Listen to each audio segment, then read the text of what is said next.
Well, I'm here because I'm protesting. I'm a little bit mad at the system and the establishment. There's a lot of things that they're doing that's not fair. Like, for example, taking education away from, like from a certain class, from a certain social class, like the lower social class.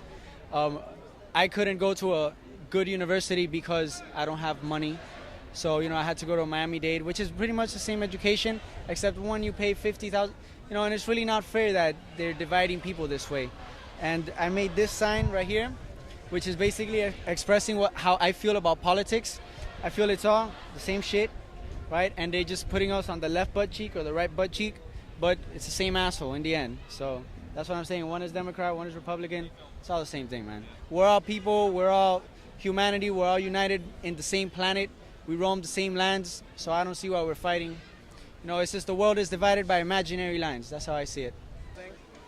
And go ahead. Okay, we are here at the Government Center on October 15th at the Miami extension of the OWS movement.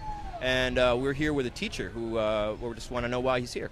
I'm here because I'm really concerned about the future generation of my students, and we have to give them hope, and we have to give them a future, and we have to make them understand that we're all collected and unified as one. And if we don't stand up, we have to teach them that they have to stand up. And this project called Peace Flags in the Wind started in my classroom as a way to conquer bullying and to confront bullying and to show kids that to be original and to diversity as one and to celebrate them being different. So what makes me happy doesn't make you happy, doesn't make you happy. And as long as you're not hurting somebody else, then I need to respect what makes you happy. And I asked them to put their symbol for peace on a flag, and then it gets strung with another and another and another. And I saw huge transformations in my classroom that was amazing, life-changing. And I said, this energy can't stay in this room. It can't be held a secret. So we hung with the Jade Buddha with Universal Peace, and then I toured it to New York City at the Jacques Marquez Museum. And then we went to Rosa Parks on the corner where she was arrested and did a 5-hour workshop. We went to the oil spill, and Haiti, where 500 kids created peace flags, and my students' work traveled, and it just connects in uniforms. And when the wind blows through the wind, the energy and the intent of the prayer, of the peace, blows, and it connects. So there's no beginning and there's no end. There's just one collective unit. In a year and a half, through With the Flower, my nonprofit organization that I'm vice president of, we gathered 4,000 flags. And we just want to keep going to different communities. So it would be great just to have everybody create a flag. One man's vision for peace, one flag at a time. Exactly. And I'm like, you know what? There are people out here who may not want to understand or are angry. It's okay. Put it on the flag. Put hate and racism, because we're not born that way. That's a learned behavior. We learn that. Nobody's born with hate in their heart. We're born pure, and we're born as one. One unit, one love, oneness. And that's what this project represents. It represents prisoners. I've gone into prisons and nursing homes and every type of school and foundation and just connecting them as one. So there's no beginning, no end. There's 3 months to a 108-year-old woman and everything else in between, all created flags. So it's just going to just keep it going. And as a teacher, I'm not teaching for the FCAT. As an art teacher, so I could actually teach substance. So how old are your students? My students are middle school. It started at Ruben Dario Middle School, where I was Teacher of the Year. I was a finalist last year for Region 4 out of 26,000 teachers. I was top 5 for 2 years in a row. And now I'm at Pinecrest Preparatory Middle High. So I have middle and high school now. So. Right. Wow. Yeah. It must be so cool to work with those kids and get them to do stuff like that. It's amazing because now that the project is more advanced with 4,000 peace flags, they see that they're connecting to something that's strong, and it's a movement. It's a movement to create one vision for peace, one flag at a time, one student at a time, one youth at a time, one person at a time. And the wind is the catalyst for the exhibit. The wind takes it and pushes it through, so it's going to go to Haiti and it's going to travel to all countries and all across our great country. I totally want to make a flag now. Yeah. I actually brought stuff. To. Yeah. Yes, please do. Yes, please do. Peace Flags in the Wind and With the Flower, and that would be great. WithTheFlower.com and PeaceFlagsInTheWind.com, and we're a nonprofit, and we would love for you to come and help support so we can create. Well, this is Freedom is an Illusion. Restore the Constitution. Well, I think this movement is an awakening of consciousness to make people realize what exactly is going on in our system.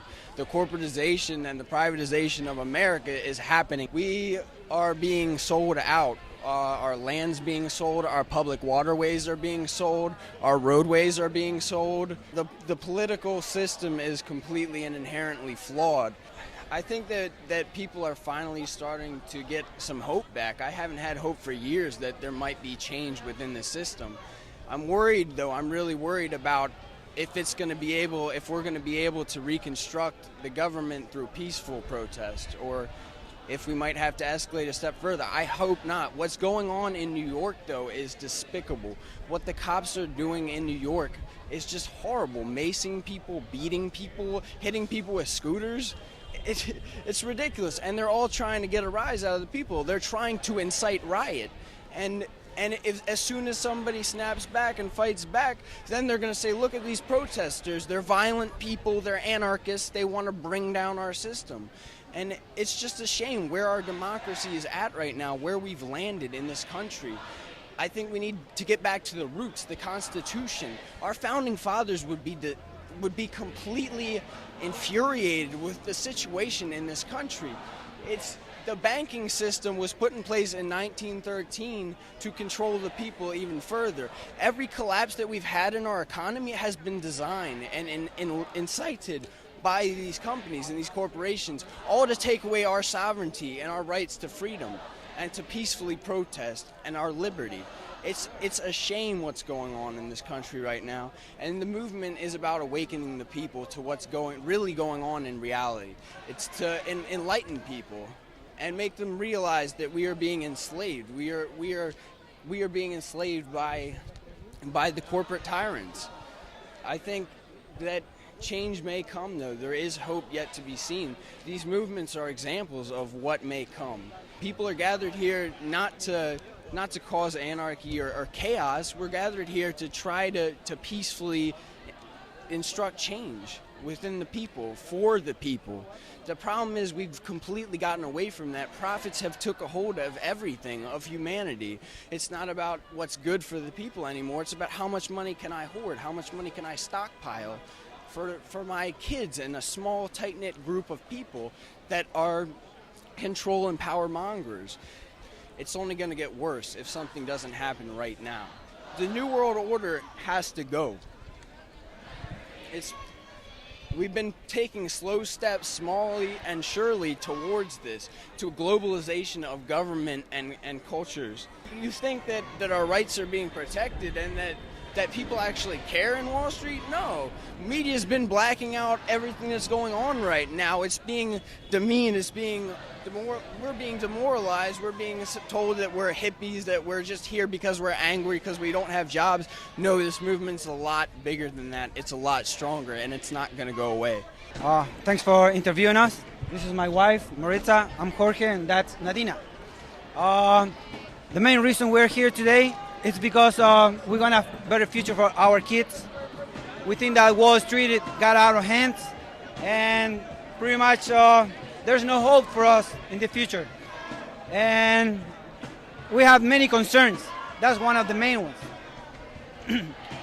And also to create some kind of consciousness on the world. That's, in a few words, pretty much what we have to say. All right, we're here at the Government Center on October 15th at the protests, and we have some people with some signs here, just wondering why you guys came down.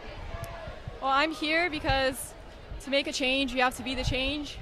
I'm 17 years old. You know, people say this affects their parents, and it affects us, and it affects everybody, and that's true. But primarily, in a few years, I'm the one that's going to live with this, and you're the one that's going to live with this. So I want to choose what I want to live with. And I also think that I want to put the environment more out there, because the environment has been a casualty of our economy, and this should be a priority. It's something that should come first, because without it, what are we? The further we get from it, the closer we get to this. And people obviously aren't happy, so it's time.